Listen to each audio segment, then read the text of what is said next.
Salut tout le monde, c'est Marie qui se reconnecte aujourd'hui pour faire une petite édition de Marie le soir. Il est 20h33 et je voulais vous partager des choses parce que ce matin, je vous ai fait un peu les coups de cœur et les coups de gueule des coop de l'information. Puis là, je voulais faire mon petit tour d'horizon de ce que j'ai vu dans le Devoir aujourd'hui. Puis, qui m'a interpellée. Alors, je vais partager mon écran. Avec ma page Google. Puis d'habitude, je veux dire, je place jamais mes affaires comme il faut, là. Fait que, comme je vous dis, là, c'est pas très TV, mon affaire.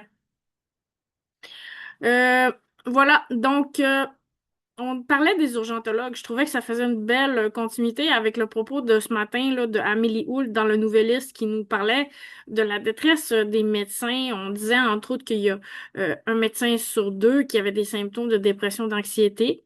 Et puis, on disait que 10% des médecins avaient des idées suicidaires, qu'on avait perdu 5 médecins l'année passée, ces derniers mois. Je sais pas exactement les statistiques, là, exactement quand, là. Puis, c'est sûr qu'il y avait 500 médecins qui avaient quitté la profession.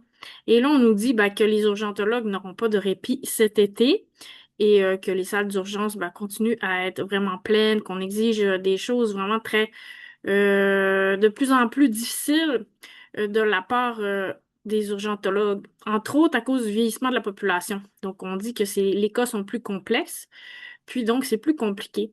Puis, je pensais à mon histoire j'ai pas de médecin de famille, puis je suis obligée d'aller au privé pour avoir des médicaments, mais là, j'ai plus les moyens.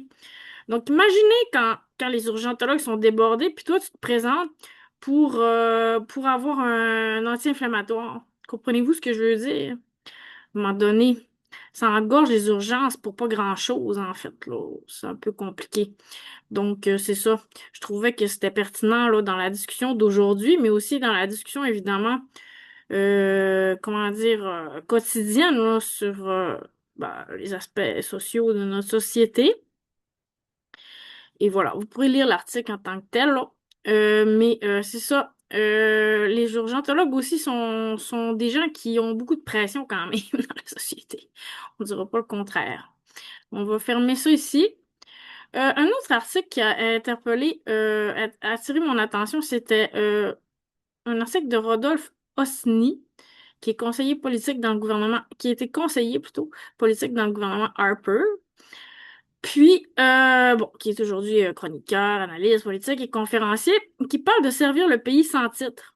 Bon, je trouve ça intéressant parce qu'hier, j'avais un propos en disant aux gens, vous voulez que je me comporte comme la première dame, là, en voulant dire une personne qui a une haute importance dans la vie politique publique, mais qui est un peu invisibilisée, qui n'est pas nécessairement reconnue. Bon, je donnais l'exemple des États-Unis ou du Québec, du Canada, mais ça pourrait être le Québec ou la France, peu importe, là, tu sais, c'est la fonction d'épouse d'homme politique. Puis, en fait, c'est le sujet de son article. Les femmes de premier ministre, euh, entre autres, c'est ça, il parle de Mila Mulroney, puis de Madame Chrétien aussi. Qu'il est trop tard pour honorer, mais il dit qu'il n'est pas trop tard pour Madame Mulroney. Mais c'est ça, en fait, que les femmes politiciennes, les femmes de premier ministre, Aline Chrétien, c'est ça, je cherchais son prénom, il n'avait pas encore reçu l'Ordre du Canada. Alors que lorsqu'on dirige un pays, les fonctions sont partagées. Hein? On disait que... Attends, je vais pas vous dire n'importe quoi, là. C'est ça, Jean Chrétien disait d'Aline Chrétien que c'était son roc, hein, sa première conseillère. Donc, quand même, les femmes des premiers ministres ont un rôle très important à jouer dans la politique, puis elles sont pas toujours reconnues. Plus aux États-Unis, je trouve. Les premières dames, on les voit plus. Quand même, Sophie Grégoire Trudeau était quand même assez médiatisée. Elle est encore toujours. D'ailleurs, je pourrais vous parler d'elle un peu aujourd'hui, parce que je la suis sur ses médias sociaux, puis j'avais des choses à dire sur ce que j'ai vu d'elle aujourd'hui. On pourra en reparler. Moi, personnellement, vous voulez peut-être pas savoir ce que j'en pense, mais je vais vous le dire quand même. Ça m'a fait énormément de peine la séparation de Justin Trudeau et de Sophie Grégoire Trudeau.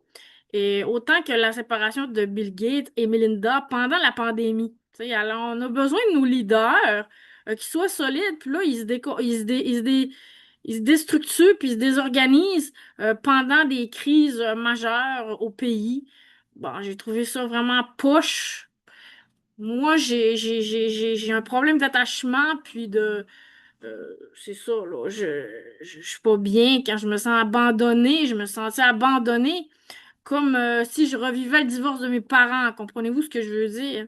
J'ai choisi de pas me marier parce que j'ai tellement peur du divorce que j'aime autant pas commencer une relation à savoir qu'elle va finir.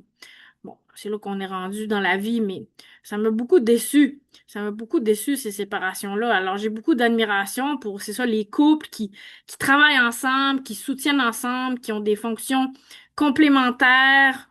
Peu importe c'est quoi les fonctions, tu sais. Hier, je disais, bah, pourquoi les enfants vont pas bien? C'est parce que les femmes travaillent, sont plus à la maison. Puis après, je repensais, ben, il n'y a pas juste un modèle, là. Ça pourrait être l'homme qui reste à la maison. Des fois, il y a des hommes qui aiment cuisiner, qui cuisinent même mieux que des femmes. Ça veut pas dire que c'est la femme qui doit s'occuper de tout. Ça veut dire simplement que le couple peut avoir des fonctions complémentaires, des rôles complémentaires, mais que si les deux sont occupés à l'extérieur de la maison 100% du temps, ben, je veux dire 100% du temps, mettons, d'une heure d'une semaine de travail normale, mettons 40 heures, là. OK, ben si les deux sont à l'extérieur de la maison pendant 40 heures, ben quelque part, il y a des affaires qui se font pas. Il y a des petites choses il y a des petites choses qui sont pas prises en compte, dont on prend pas soin.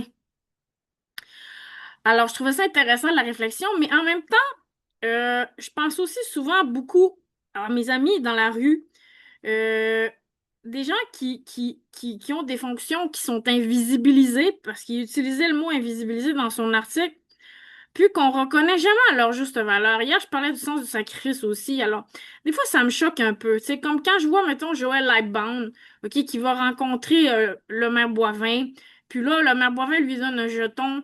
Je trouve que je veux pas utiliser constamment du langage vulgaire puis des métaphores sexuelles pour vous parler, mais je pourrais le faire ici encore, mais je trouve que c'est j'hésite, là, à aller à entretenir ce langage-là continuellement, là. Mais je trouve que c'est de la flatterie, de la flagornerie, mal placée, de s'encourager entre nous. Je l'ai dit un peu hier, tu sais, quand on est intervenant auprès des itinérants, ben on n'est pas là pour s'entraider entre nous, entre les intervenants. On est là pour aider pour être disponible pour les gens qui sont là. Souvent se faire aider par eux aussi. Mais quand on est politicien, ben, on est là pour servir les gens. On n'est pas là pour se flatter entre nous puis se gonfler nos égos mutuels.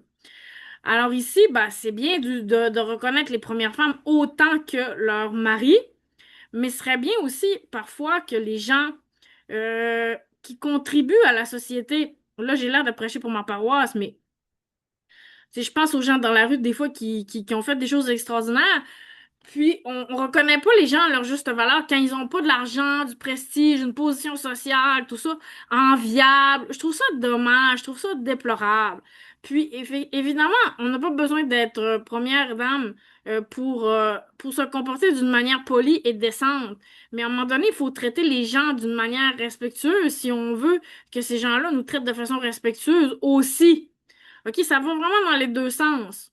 Puis moi, ben, de la façon que je suis faite dans ma personnalité, j'ai tout le temps été comme ça, mais j'ai plus tendance à décider de mon comportement en fonction du comportement de l'autre. Tu sais. Alors, si je vois que la personne est généreuse, je vais être généreuse, mais si je vois que la personne est surf, je vais être surf.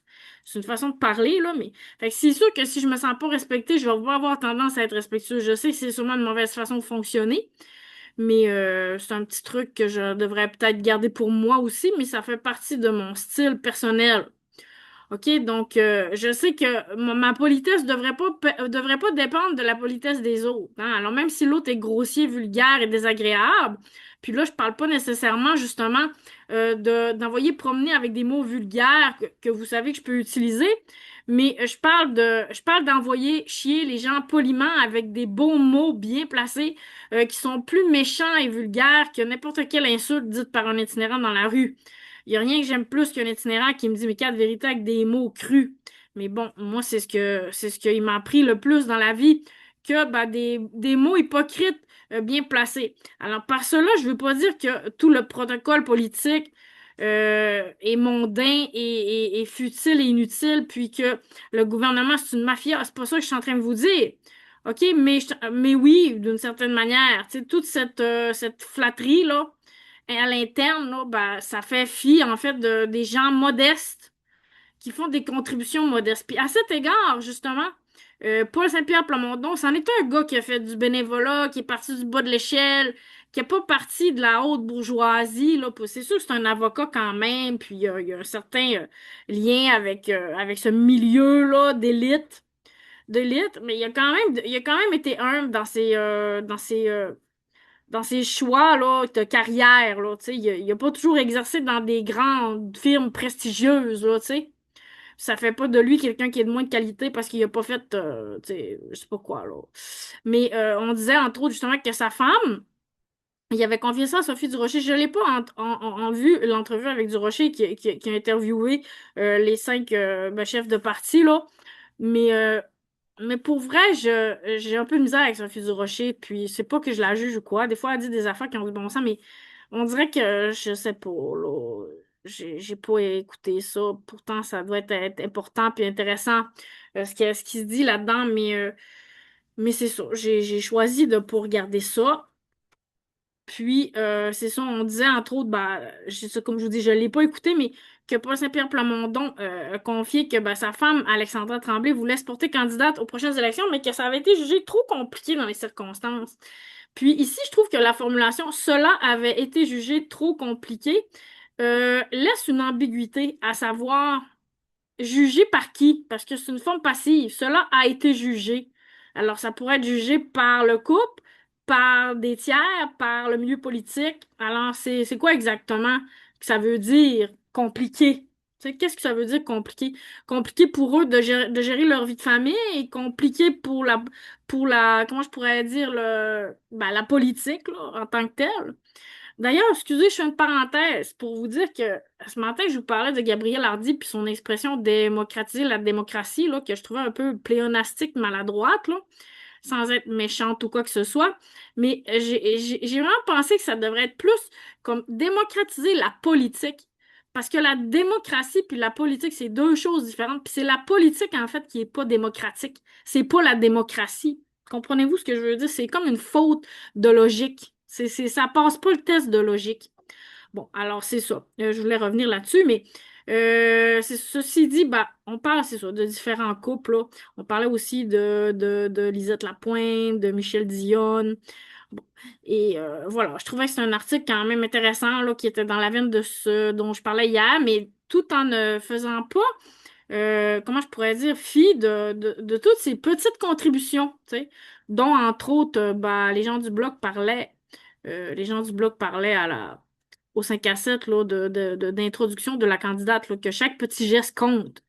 Hein, alors, pas obligé d'être la première dame pour être important, tu sais. Chaque personne qui est dans la rue, pour moi, tout invisible qu'elle puisse être est peut-être plus importante que n'importe quel politicien, tu sais, sans vouloir être méchante, là. Je veux dire, je pensais à Robin des Bois puis Jeanne d'Arc ces derniers jours, puis je me disais, ben, ils ont pas réussi à aider les gens, comment je pourrais dire, en plaisant à la galerie, tu sais. C'est des gens qui ont accepté tu sais, d'être vus comme des marginaux, comme des criminels, mais qui ont fait le bien quand même. Puis ça m'amène à vous parler des propos du ministre Carney, qui était là hier, puis il y en avait des choses sur son fil Facebook, là. Je vous disais ce matin que, ben, il en parlait pas. Regardez, on voit la photo, toujours le pointage. C'est vraiment rendu la chose la plus populaire au monde, genre de pointer. Mais c'est ça, on avait plusieurs posts là, qui disaient on était au Saguenay là, hier, tout ça, puis d'encourager le candidat libéral. Mais ce que je voulais vous montrer, c'est ça ici, dans le fond. Attendez, là, dis-moi pas que ça va être disparu. Ok, il est là. Tellement des mystères informatiques qui m'arrivent qu'il n'y a rien qui me surprend, là. Ok, alors, euh, il y a deux agents correctionnels puis une détenue qui sont décédés, OK, dans un accident tragique. OK, la GRC enquête. Je suis allée voir les articles qu'il y avait sur le sujet, un article qu'il y avait sur le sujet. On pourrait y aller si vous voulez, mais ma source, c'était Mark Carney, puis après ça, l'origine de ça. Après, je suis allée voir dans les articles, entre autres celui de Radio-Canada, parce que je trouvais que c'était le plus respectueux. Mais là, ici, On dirait une petite vengeance personnelle. Hein? Alors hier, j'étais pas là. Puis en plus, j'avais un rendez-vous important. Mais important que c'est moi qui avais sollicité. Comprenez-vous, c'était pas imposé de l'extérieur, mais c'est moi qui avais sollicité ce rendez-vous-là. Puis mon intuition, mon instinct me disait de pas y aller, même si je voulais y aller. Il y avait quelque chose à l'intérieur de moi qui me disait non, puis même une chose qui me dit à l'intérieur de moi de pas appeler. Tu sais, puis quand je vous dis me dire, là, c'est pas des choses que j'entends, là, c'est des intuitions, comme un malaise à appeler, tu sais, comme une résistance intérieure, dire non, fais pas ça, tu sais. Je dois pas le sentir, comme on dit. Je ne sentais pas d'appeler. Puis c'est ça. Mark Carney était là quand moi j'étais prévu d'être à un endroit particulier ce jour-là depuis 2 semaines. Comprenez-vous ce que je veux dire? C'est des choses qui s'organisent longtemps d'avance. Alors lui, ça donne à être là le jour que moi j'étais supposée d'être à telle autre place, puis finalement j'étais à Québec. Puis là, ben, dans son post, il honore, OK, les agents correctionnels. Chaque jour, les agents correctionnels font un travail difficile et ont une énorme responsabilité. Assurer la protection des Canadiens et de nos communautés. Hier, 2 agents ont perdu la vie dans les circonstances tragiques. Aujourd'hui, mes pensées accompagnent leurs proches, leurs collègues de Service correctionnel Canada et tous ceux et celles qui pleurent ces pertes immenses. OK, mais la détenue, elle, on n'en parle pas. En fait, euh, si je me trompe pas, euh, OK, c'est le service correctionnel, OK, qui lui, ben, dit qu'il y a deux agents puis une délinquante, OK, qui sont décédés dans un accident. OK, mais on ne sait pas c'est quoi la cause de l'accident. On peut aller chercher l'article de Radio-Canada. Radio-Canada, décès, agent correctionnel. Là, j'écrirai pas détenu, j'ai l'air d'une fille qui va être.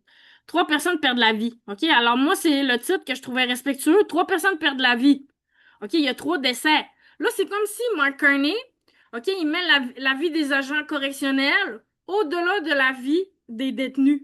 Mais qu'est-ce qu'il dit que le détenu, c'est pas Robin des Bois ou Jeanne d'Arc ou. Tu comprends-tu ce que je veux dire? Ça peut être une personne extrêmement, comment je pourrais dire, ostracisée, OK, puis généreuse ou gentille, cette femme-là.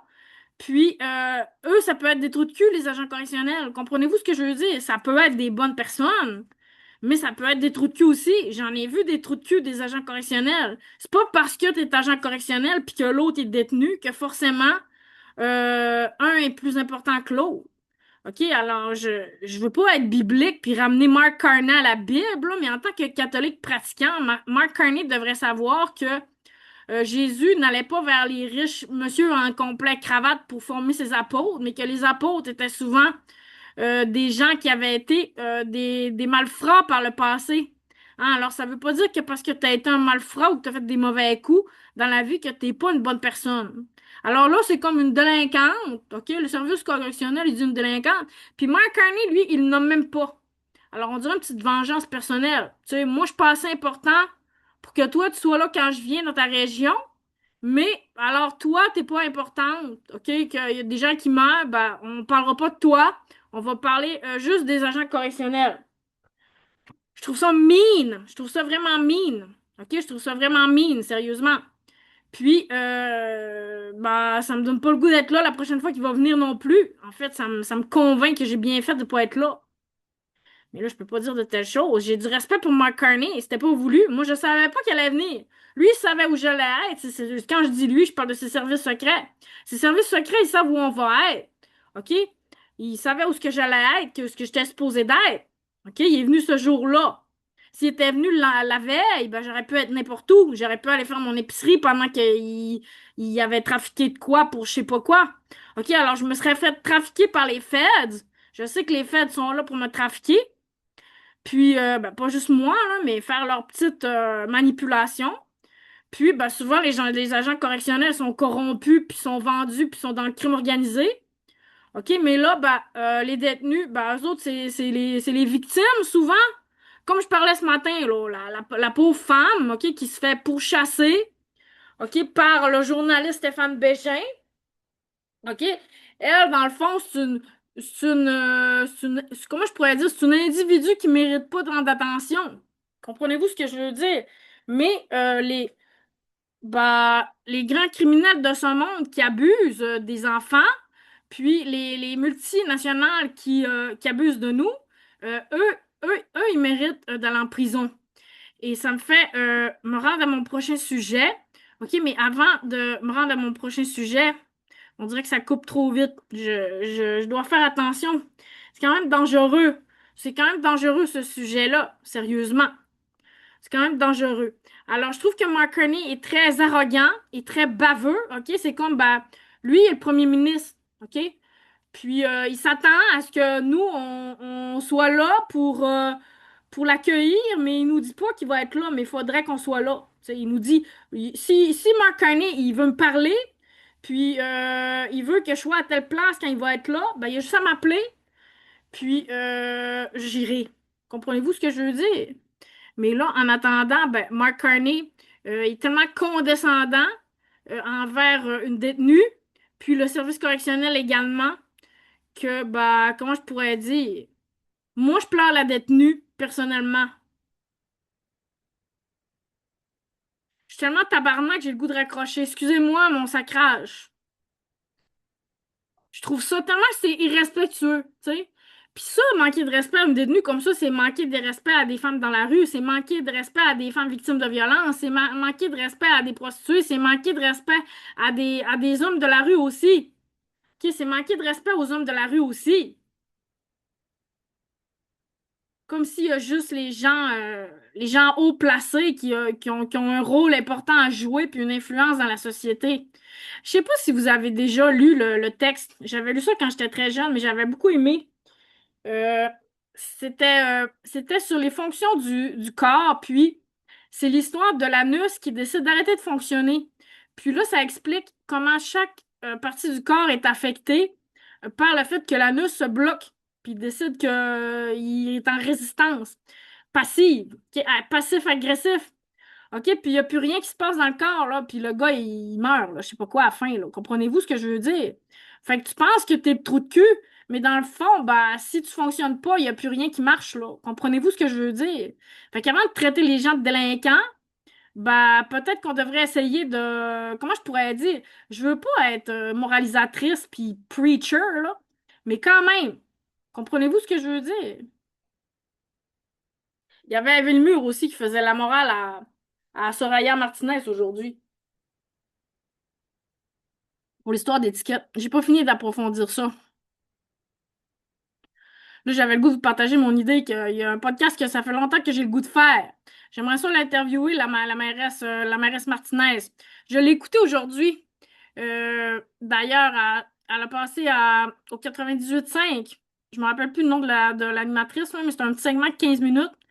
J'ai écouté ça en me faisant rafraîchir les chevilles dans un bain de pied froid parce que là, je fais de l'édème. C'est-à-dire que j'ai de la rétention d'eau sur les chevilles. OK? J'étais allée une journée à Québec 24 heures. J'ai pas marché énormément, là. Tu sais, j'ai marché sur Grand Allée un peu, puis vraiment pas un peu sur Saint-Jean, à peine, là. J'ai vraiment pas marché beaucoup, mais j'ai eu chaud quand même. Puis mon cœur, il est plus bon. Je pourrais vous en dire plus de pourquoi, du comment, mais en tout cas, j'en aurais long à dire là-dessus aussi, mais c'est ça.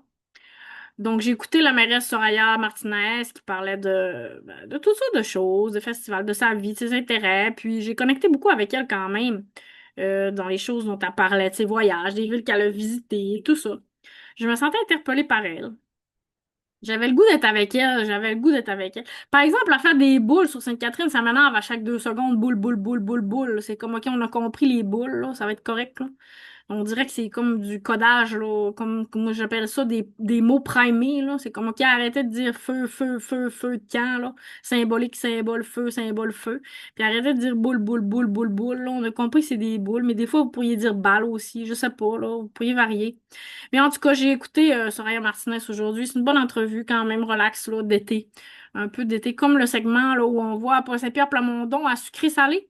Je me rappelle plus du nom de la personne qui l'interview, là, mais c'est un petit segment vraiment sympathique qui m'a un peu réconcilié avec Paul Saint-Pierre Plamondon, mais pas encore à 100%, mais quand même. J'étais un peu réconciliée avec lui, mais j'étais vraiment très, très, très, très, très, très, très fâchée qu'il n'y avait pas de mention sur l'itinérance dans le livre bleu. Puis, j'ai pas lu le livre bleu à cause de ça, entre autres. Puis à cause, c'est les vacances aussi. Puis je me dis, ben, eux autres, ils pensent pas à nous pendant les vacances. Fait que moi, je penserais pas à lui non plus pendant les vacances. Ben, lui, le PQ et compagnie. le PQ et compagnie. Mais je pense au Bloc quand même, là. J'ai pensé à nos amis du Bloc qu'hier, je n'en ai pas parlé hier pour aujourd'hui, mais je savais quand même qu'ils avaient lancé leur programme, donc j'ai écouté leur petit segment. Puis il y avait là, ici, cette dame, Marilyn Gill, OK, qui est députée, OK, de la Côte-Nord. Et là, ben, le nom de son comté, hein, ça s'appelle Kawawa-Chikamach. OK, puis là, elle l'a pas prononcé parce qu'elle a dit que c'était difficile. Ça me rappelait des moments où ce que moi, j'ai pas prononcé, je pense, un mot en Innu parce que j'avais peur de le massacrer. Mais moi, si j'étais députée de la Côte-Nord puis que mon comté s'appelait Kawawa-Chikamach, ben, je m'assurerais de savoir le prononcer. Fait que pour le bénéfice de tous les Québécois, puis de Madame Marilyn Gill, OK, ben, il y a l'intelligence artificielle de Google qui nous dit que ça se prononce bien Kawawachi Kamach. Bon, j'ai pas de connaissances dans la langue, mais peut-être que si quelqu'un de la communauté avait la gentillesse de nous appeler puis de partager avec nous des éléments de sa culture, moi, ça me ferait plaisir de parler avec quelqu'un de la communauté autochtone. Bah, j'allais dire préférablement Innu parce que je suis ici. Alors peut-être quelqu'un de Mastoyage ou quelqu'un de Kawawa Chikamach. OK, on peut dire Chicamac aussi, hein, selon ce qu'on voit ici. OK, donc Kawawa Chikamach. Ici, voyez-vous, il y a un T. Hein, alors, ce serait bien d'avoir quelqu'un de la communauté qui vienne nous dire. Ici, on nous dit une variante de prononcer avec un T. Kawawat Chikamach. Bon, alors, c'est pas évident, là, effectivement. Kawawa Chikamash. Ici, mash, pas de T. Hein, alors, match, mac, mash. Faudrait savoir qu'est-ce que ces gens-là en pensent. Mais, comment vous dire, si vous voulez que j'aille faire une maîtrise en linguistique n'importe où, sur une langue autochtone ou je sais pas quoi, ben, donnez-moi des bourses de recherche, puis je vais y aller. Ça va me faire plaisir. OK, mais ceci dit, ben, il y avait Alexis Brunel du 7, Monsieur Brunel du 7, qui, euh, sur sa page, on va la chercher, je trouvais, avait bien quand même résumé bien les enjeux principaux dont les gens du Bloc nous ont parlé. Hein. Alors, leurs quatre priorités, coût de la vie, économie, identité, environnement. Bon, alors on a parlé des travailleurs du secteur industriel, forestier, tout ça. Puis, ben, c'est ça. Euh, Vous pourrez écouter le segment si ça vous intéresse. Moi, je vous ai déjà dit où je me situais, où je loge par rapport à cette élection. Et là, ben, on voit les représailles. Comprenez-vous ce que je veux dire? On voit les représailles de M. Carney, là, tu sais, qui me traite de délinquante, puis qui omet de dire que je suis morte dans un transfert de prisonniers à Edmonton. Tu sais, ça veut dire, va pas pisser à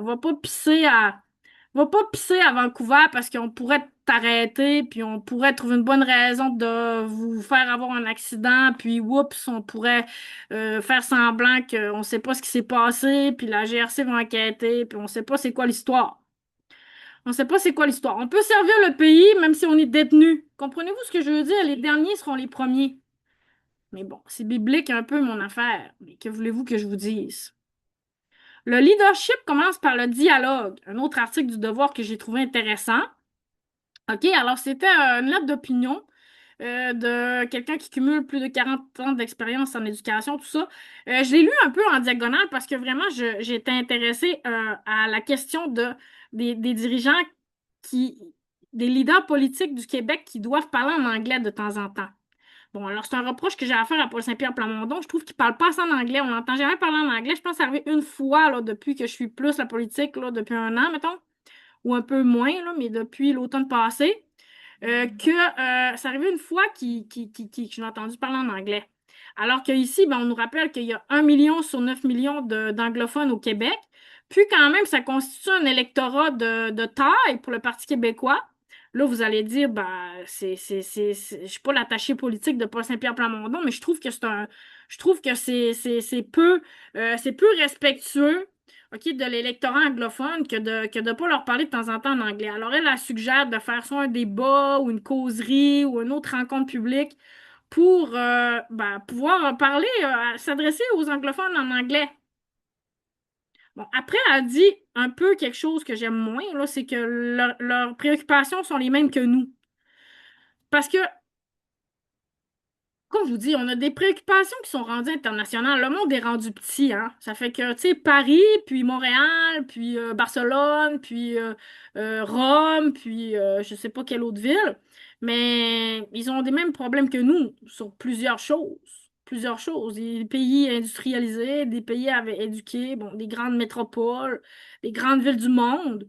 OK, bah, ils se demandent toutes les mêmes questions, grosso modo. Tu sais, il y en a qui sont un peu plus à gauche, un peu plus à droite, mais au final, on n'est pas avec les marabouts en Afrique, là. Comprenez-vous ce que je veux dire? Je vous dis que c'est pas, tu sais, c'est comme comparer des pommes avec des pommes, là. Fait que, oui, les anglophones puis les francophones, les Canadiens puis les Québécois, on a des préoccupations similaires à celles des Américains puis à celles des Anglais puis des Français sur l'économie, sur l'éducation, le système de santé. Bon, on s'inspire de ce que les autres font, tout ça. Mais sur la question identitaire, c'est vraiment pas la même chose, là. C'est vraiment, vraiment, vraiment pas la même chose. Ça fait qu'on peut pas dire que les anglophones, ils se posent les mêmes questions que les Québécois, puis que c'est purement des questions techniques et administratives.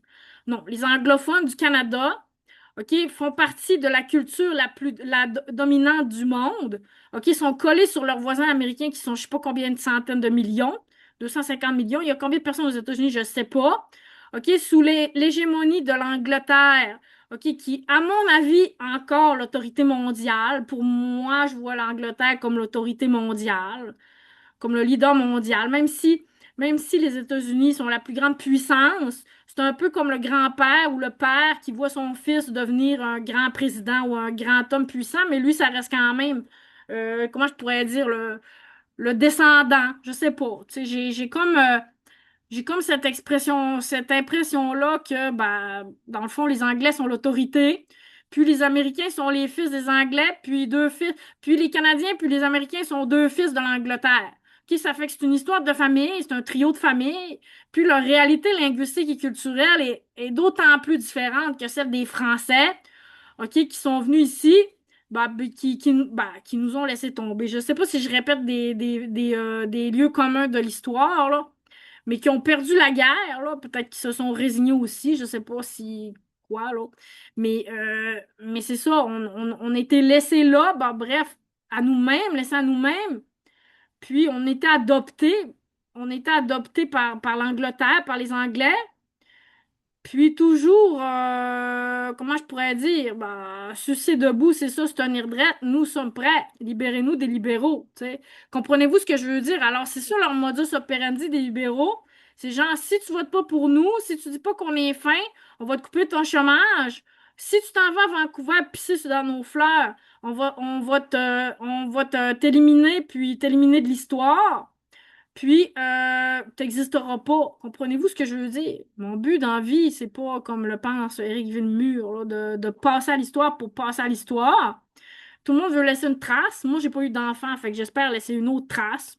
À ma manière, une autre empreinte, que ce soit un livre, que ce soit autre chose, un héritage quelconque.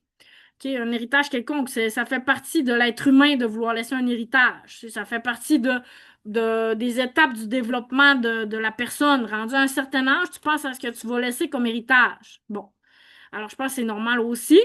Mais ceci dit, on n'a pas du tout la même réalité, les francophones, que les anglophones en Amérique, là.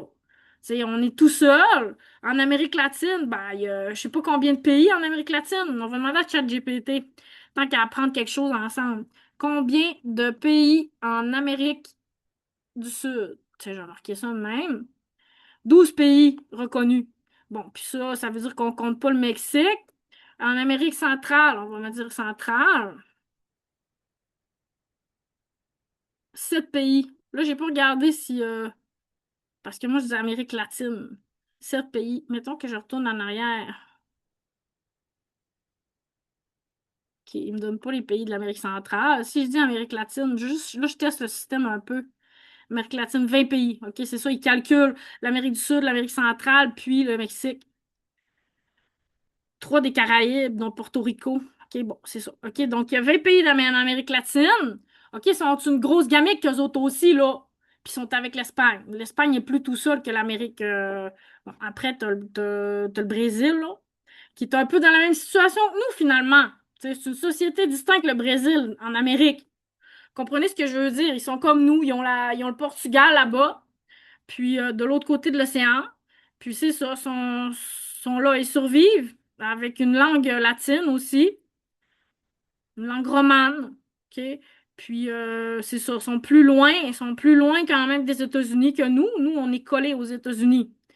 OK, mais non, non, je ne suis pas d'accord pour dire que on est dans la même logique réflexive que les Anglais.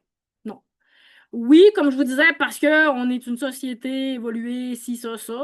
Tu sais, si on était, comme je vous disais tantôt, dans un village perdu d'Afrique et qu'on n'avait pas d'eau potable, bah, c'est ce qui semble devenir de plus en plus notre cas, là. Ben, on se poserait des questions qui sont différentes. On se poserait des questions que les Africains se posent. Mais là, on se pose des questions des sociétés industrialisées, puis c'est sûr qu'on a des points en commun. Je dis pas qu'on n'a pas de points en commun. Vous faites fi de l'identité québécoise en disant des choses pareilles. Ceci dit, je réitère que je trouve ça important qu'on leur parle aux Anglais, sérieusement. Si on veut faire le pays souverain, puis je veux dire, faut pas avoir de vision pour ne pas séduire l'électorat anglophone, là. Tu sérieusement. Ça prend de l'amour pour les anglophones, là. Pour vrai, là. Je dis pas ça pour niaiser.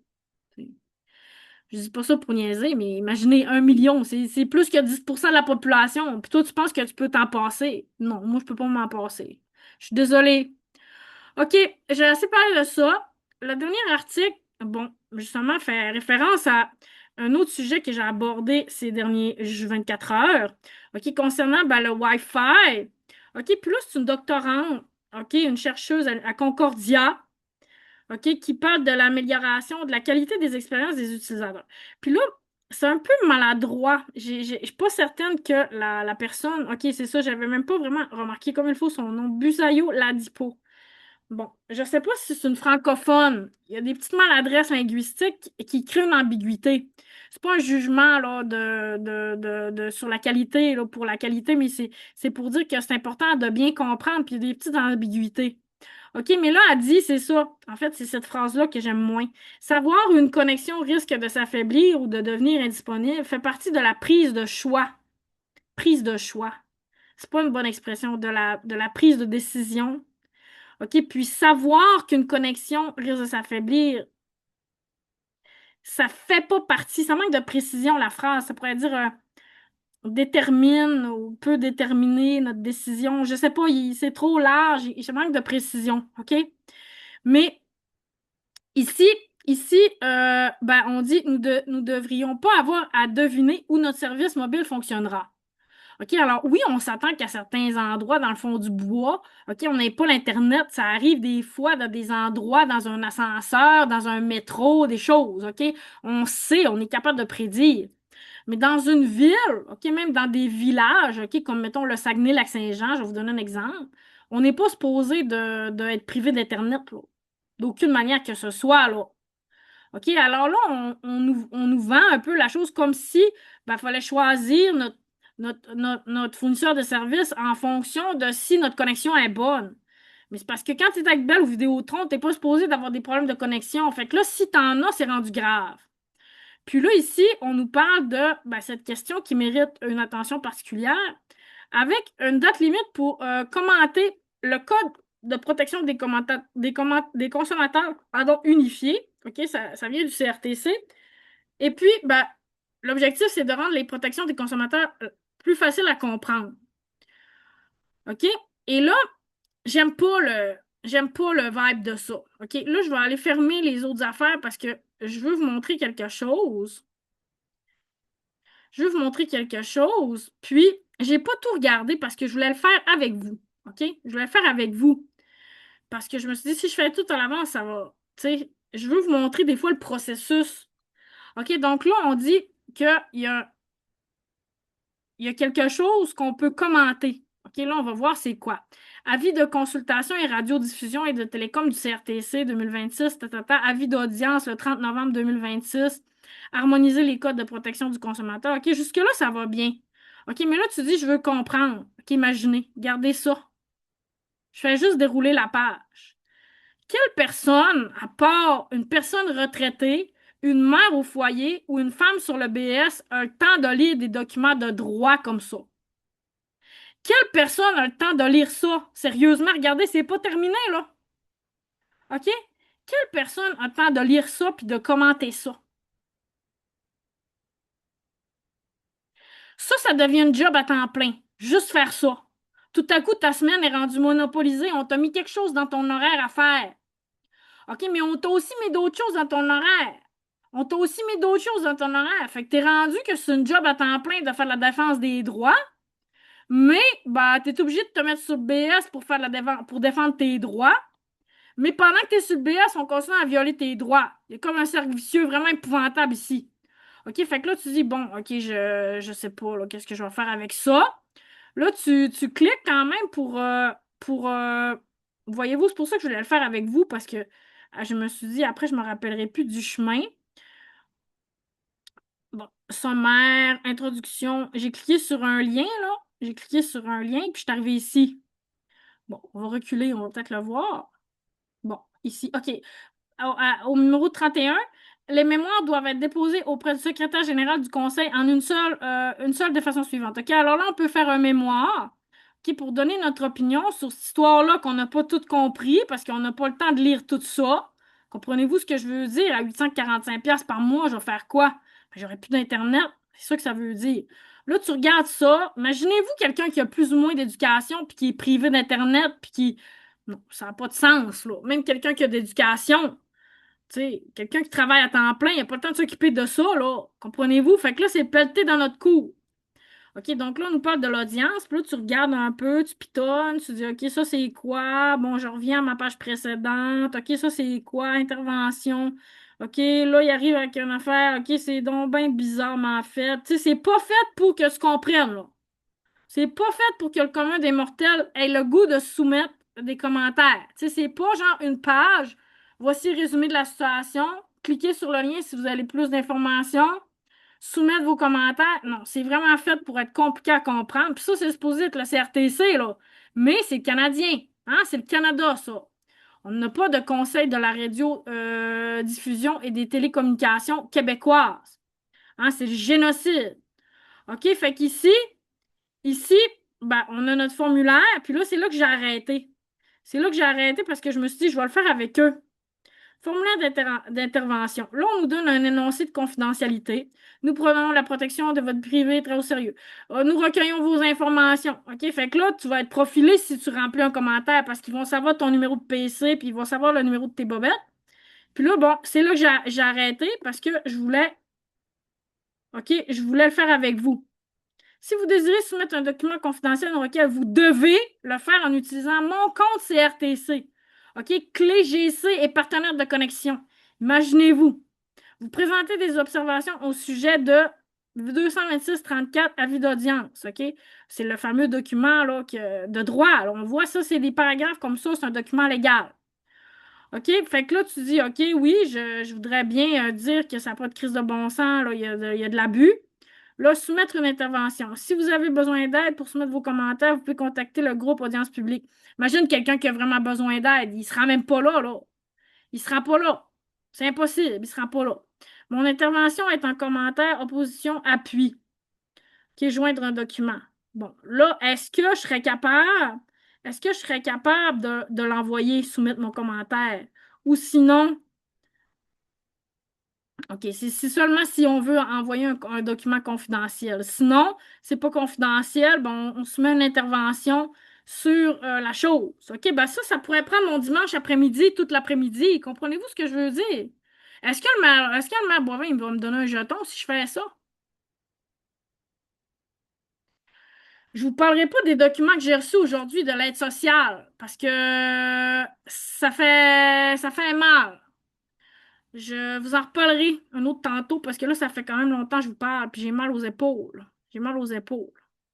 OK, donc, ce fameux avis de consultation là, qui nous a été proposé gentiment par Mme Boussaya Ladipo, pardon.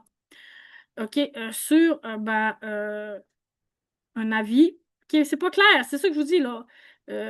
Les Canadiens dépendent de plus en plus. Savoir où une connexion risque de s'affaiblir ou de devenir indisponible fait partie de la prise de choix éclairée. C'est parce que c'est quoi, il y a une clause qui est écrite, genre, si vous habitez au Saguenay-Lac-Saint-Jean, tu sais, je sais pas, c'est quoi que je suis posée de savoir, là, tu sais.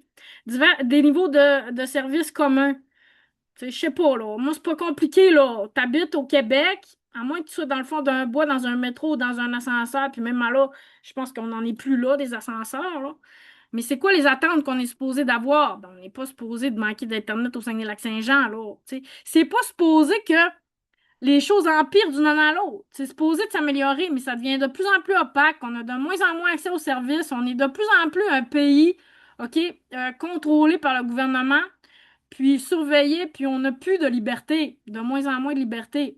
On n'est plus capable d'avoir accès à nos propres données, mais le gouvernement, lui, il a accès à nos données. Il a accès à nos données médicales, il a accès à tout. Il fait clic-clic, il a accès à notre vie privée, puis à la couleur de nos bobettes. OK, il a accès à tout, le gouvernement. OK, fait que c'est pour vous dire là, que c'est vraiment pas évident là, pour le commun des mortels, OK, qui aurait des problèmes avec l'Internet puis qui voudrait soumettre un commentaire. Tu sais, il faudrait là, faudrait que j'ai une idée. J'ai une idée. Faudrait que je fasse une lecture de tout ça, un résumé. Faudrait que je colle une rencontre Zoom, OK, pour toutes les gens qui seraient intéressés à en parler, pour rédiger un commentaire, c'est quoi en gros, puis tout ça, orienter, aiguiller les gens qui seraient préoccupés par ces questions-là. Imaginez-vous. Mais là, c'est parce que ça s'empile. C'est ça que je vous dis, c'est comme toujours un sous-dossier qui vient prendre la priorité sur le dossier précédent. Mais au départ, rappelez-vous, là, ça a commencé le muret, OK, le muret, qui n'est pas encore fini, au mois d'octobre. C'est pas encore fini le muret. Là, après, il y a l'eau potable, il y a la nourriture. Là, on a rendu avec l'Internet. Bon, c'est les clenches, les choses qui clenchent. En tout cas, ça donne des palpitations cardiaques. Ça donne des palpitations cardiaques. OK, fait que c'est ça que j'avais à vous dire ce soir. OK, qu'est-ce que je vous ai dit tantôt? J'en parlais un autre tantôt. C'était la lettre de l'aide sociale. Je vous en parlerai. Parce que ce que je veux dire, c'est que tu peux pas changer les règles du jeu en cours de route. Tu peux pas dire, voici tes obligations. Tu consens? Oui, mais en cours de route, après ça, voici tes obligations. Ah, c'est plus les mêmes obligations que tu m'avais dit deux fois, trois fois. Deux fois au téléphone, puis une fois par écrit. Puis là, oups, c'est des nouvelles obligations. Mais je n'étais pas au courant. Mais je suis déjà acceptée, puis j'ai déjà deux versements. Fait que je suis déjà pognée dans ta gear, puis là, tu me poses de nouvelles conditions. C'est exactement ce que j'avais dit au début. C'est une secte. C'est une secte, on te donne pas toute l'information au début, on te la donne au compte-gouttes, puis là, t'es pris. T'es pris parce que t'as embarqué, hop, hop, hop, hop, hop, hop, hop, puis là, t'es pris dans une gear. Puis là, ben, ils te disent là-dedans, ce qu'ils t'ont pas dit depuis le 9 juillet, OK, ils te le disent aujourd'hui, le 7 août, OK, un mois plus tard, puis tu as eu trois communications avec ton agente, puis deux communications avec une autre agente, plus trois lettres. Puis là, t'apprends aujourd'hui que,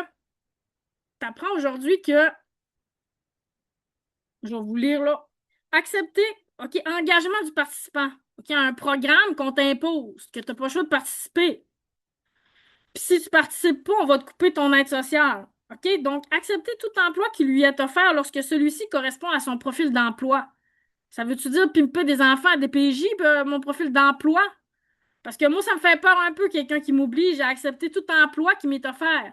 Au moins, quand t'es là, je sais pas si ça vient du fédéral caché, parce qu'on est rendu Service Québec, Service Canada. Comprenez-vous ce que je veux dire? Ça mange dans le même ploté, là. C'est comme le chat et le chien qui mangent dans le même ploté, là. Ploté. OK, alors, au moins, quand tu es avec supposément l'assurance emploi, ben, tu dois être à la recherche d'emploi. Mais là, ici, c'est que tu dois accepter un emploi qui t'est offert. OK, mais c'est quoi? C'était pas dit, là. Moi, c'était dit X, Y chose, puis là, hop, c'est pour ça qu'il est écrit. Ça disait, ben, tu dois participer à ce programme-là. C'est quoi ça implique exactement? Ben, on te donne toute la latitude, le pouvoir de ton cheminement d'emploi. Puis nous, on est là vraiment pour t'accompagner, venir en soutien. On est là pour t'aider. Si tu veux retourner à l'école, on pourrait te subventionner. Quoi d'autre aussi qu'on m'a dit? Euh, participer à des rencontres téléphoniques euh, une fois par mois, une fois par 2 semaines, juste pour voir le suivi de tes démarches, tout ça. Puis là, on me dit, OK, là, je dois accepter n'importe quel emploi en fonction de mon profil. Mais aussi, ils disent que c'est eux autres qui vont évaluer mon profil puis mes compétences. Puis là, ils attendent de t'envoyer ce lettre-là. OK, ils m'ont manipulé tout l'été avec le chômage puis l'aide sociale. Je me suis fait manipuler de A à Z. OK? J'ai fait une demande de révision au chômage parce que là, ben, j'étais supposée d'avoir du chômage. Puis là, on a refusé la décision. J'ai fait une demande de révision. Puis là, euh, je suis comme pris là parce que j'avais déjà accepté. Comprenez-vous ce que je veux dire? Fait que là, je me suis dit, OK, je retournerai pas en arrière pour 400 pièces pour 3 mois, là, tu sais, 1200 pièces. Comprenez-vous ce que je veux dire? Puis là, j'ai déjà commencé avec Service Québec, puis comprenez-vous ce que je veux dire? Tout ça est supposé être temporaire, puis là, éventuellement, ben, tu m'as embarqué dans une gig sans mon consentement, vraiment. OK, parce que j'étais supposée d'être sur l'assurance emploi, puis là, ben, j'ai dit, OK, aujourd'hui, c'était comme un peu ma date limite pour donner signe de vie à l'assurance emploi. Alors, j'ai dit non. Puis là, je reçois cette lettre-là. OK, vous avez attendu qu'il soit trop tard avec l'assurance emploi pour me dire que là, maintenant, je suis sur un programme qui est pire que l'assurance emploi. Vous m'avez manipulé pour perdre mon emploi, pour détruire ma réputation, puis ensuite, vous me manipulez. Tout est orchestré pour te nuire à ta réputation, puis te faire passer pour une imbécile à chaque jour de ta vie, genre. Au point que tu dis, oh là, je vais le pogner, le petit tabarouette qui est en train de faire ça. T'arrives pour le prendre en photo, ton téléphone ne marche plus. Le gars qui te pointe, mettons. C'est pourquoi qu'il me pointe, je vais le prendre en photo. Ton appareil ne marche plus. Il y a du monde qui font du gros bruit. Bip, bip, bip, bip. Tu te dis, c'est pas normal, je vais prendre la photo. Vous allez voir comment est-ce que ça n'a aucun sens, son bipage qui recule, qui avance, qui recule. Non, j'ai jamais de preuve de rien. J'ai jamais de preuve de rien. Après, ben, on dit, tu délires. Tu délires.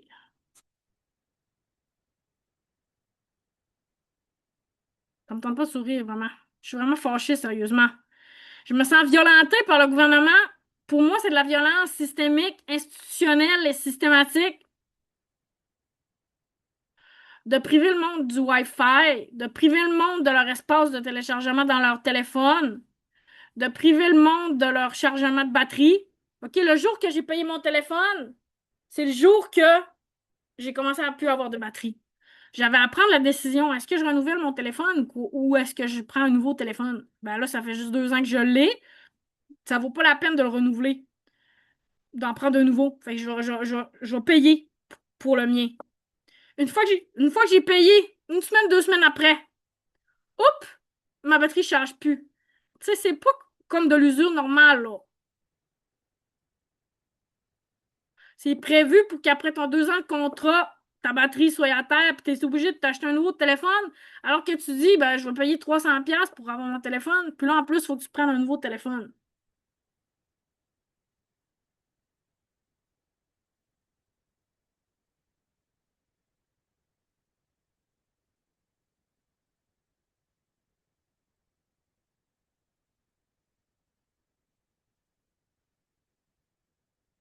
Quand j'ai vu ça tantôt, j'étais pas. En tout cas, non, j'en ai assez parlé, là.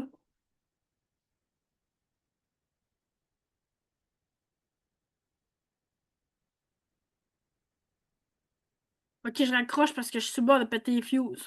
Salut!